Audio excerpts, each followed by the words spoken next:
There are insults, slurs, even death threats. An Ontario MP says she fears for her safety after receiving 50,000 messages from Canadians, many of them hate-filled. The source of the anger being aimed at her is that motion we told you about last night, calling on Parliament to condemn Islamophobia. Ikra Khalid is the MP who brought it forward.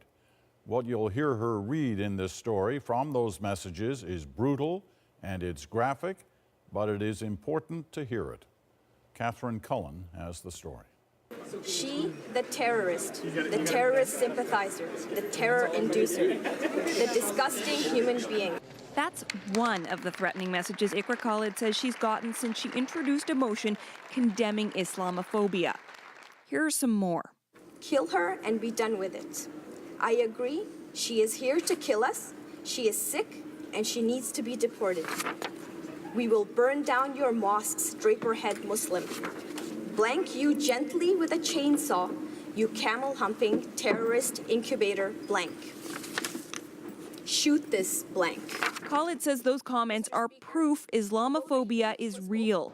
She put forward a non-binding motion on the subject in December, which has become an increasingly politically charged, partisan issue. The part that's attracted so much attention calls on the government to, quote, condemn Islamophobia and all forms of systemic racism and religious discrimination, and have the Heritage Committee develop an approach to stopping it.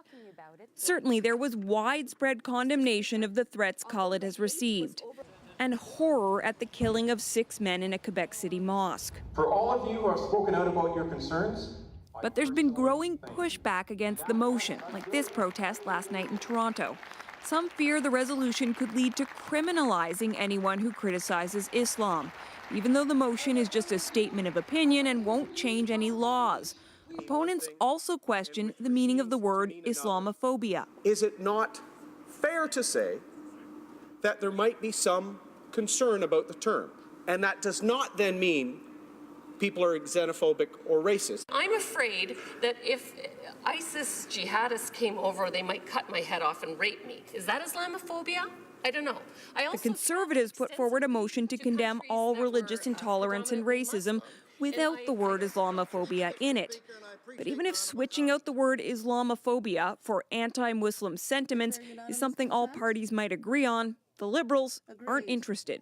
It doesn't mean because you're not using the term that actually it doesn't exist. And basically, by not using the term, you're contributing to the problem. Though this is not just about intolerance, the Liberals are also trying to score some partisan points here. Meanwhile, what's happening within the Conservative Party is that there's some leadership candidates that have been doing fundraising based on the fact of not condemning Islamophobia, have been also rallying support because of it. So this is an issue. And the Liberals are well aware that drawing a sharp contrast between themselves and the Conservatives on issues of identity politics helped them win the last election. Catherine Cullen, CBC News, Ottawa.